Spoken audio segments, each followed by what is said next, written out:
Hey, what's going on, everybody? Frank Valkyria. Welcome to the channel. Today we're doing a tribute reaction. Unfortunately, yesterday, Charlie Watts, legendary drummer from Rolling Stone, passed away. So he was 80 year old. I think he just passed the 80, the 2 of June, if I remember correctly. I remember because I always remember that he was like one day after my birthday, like I was born the first I was born the 1st of June, so I always remember those. Legendary drummer, legendary musician. It's always strange to think of somebody like that it's such an incredible cultural figure, together with the band, together with Rolling Stone, to think that all of a sudden it's not there anymore. Despite the fact that the man was already 80. And truth to be told, like nowadays, shouldn't be too much of a strange thing for a human being to reach 80. Actually, could have gone on for quite some more, if you ask me.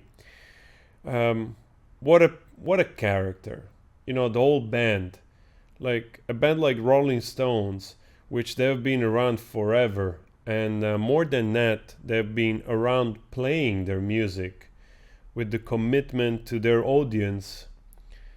Such peculiar band. I mean, my interest and love for the band, for the Rolling Stones, it grew over the years. The more you grow, the more kind of you start to get them, and it's just a combination of everything. Such a wonderful array of songs and feel good music and great show.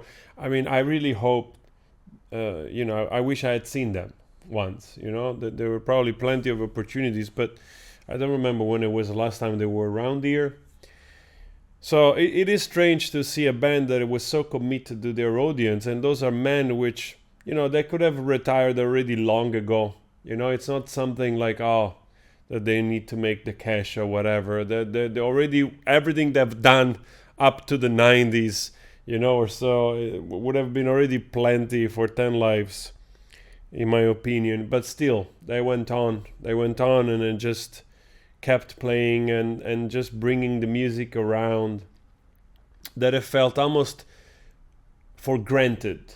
That the Rolling Stones, they will start a world tour at some time, and hopefully, and if this pandemic wasn't there, probably they would have been already around last year or so. So to see one member of this band, of this legendary band, go, it's really a strange feeling, because they're really truly a column of our culture, of the last 50 years of our like society, truly a pillar of culture musically. So to grow up and to somehow know that those people are there, to a strange degree, always offers a sense of comfort. That they exist, that they're there, that those songs can be played by them. And all of a sudden, when something like this happens, it's just a reminder that things are just, you know, passing by for everybody. And the only thing you can do is really cherish each other while we ride, while we go, and yeah, and truly enjoy each other, enjoy the momentum. And I'm sure that's what they did, and they lived fully. That's that's another thing that you can be sure of, that they lived fully. But musically, this band, I think it draw from a lot of the old, black music of probably even before the 60s and the 50s, like all the greats. Um, and they just brought that sound to the rest of the world. I don't think it's a mystery that the band was so incredibly inspired by all the black musicians, from the Delta, from the US, all the great, songwriters and blues players. I'm pretty sure that, Keith Richards is also probably a lover of Robert Johnson, just to name one, one of the father, so to speak, of rock and roll. or Little Richard for sure. Oh, I'm pretty sure. So yeah, I mean, it's really a strange feeling, and also extends to other artists that you love. You know, these thoughts. Now all of a sudden you go like, oh wow. I think they just recently announced that they will be in tour, but also that the drummer Charlie Watts wouldn't be attending for the first time. So yeah, I mean, really, really hats off to a man that kept playing really to the last day of his life. You know, that's truly a gigantic commitment to the audience around the world. And perhaps, you know, now I talked a lot. I probably am gonna cut this video, and I'm gonna do the reaction separately, because I just felt to share some thoughts also. You know, like again, those are the bands which they kind of define us a little bit. You know, define many generations. Also, the newer people approaching those songs. You know, Painted in Black, Wild Horses. You know, I can just imagine you're a teenager, you start to get into rock, you start to go back, you start to find out the Rolling Stones, the Who, the Led Zeppelin. You start to, I mean, wow. You know, sometimes I'm jealous. I wish I was again one of those teenagers and you listen Painted in Black or Wild Horses for the first time. You know what I mean? So their legacy will be forever. This is the music which will endure the test of time, the stuff that really had something to society. And what a band! What a band!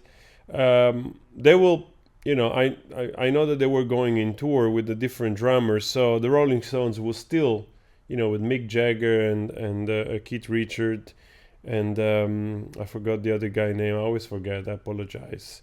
Ronnie Wood.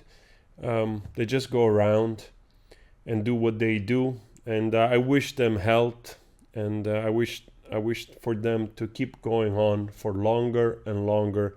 And honestly, also to the other musicians, which they've always inspired me, and they're a little bit elderly, I wish them health and prosperity, health-wise, just to keep going, just to stick around a little longer. You know, somehow after this long pandemic, you start also to understand the beauty and the value of music and art, how much we need it to keep ourselves sane, to keep ourselves entertained, to keep ourselves just to dream, be inspired, pushed, motivated, and all of those good things that great song do to us. So hat off to, you know, Charlie Watts. Rest in peace, and the legacy will never be forgotten for sure. Guys, all right, let's go. Let's do the reaction. Let's go on the other video.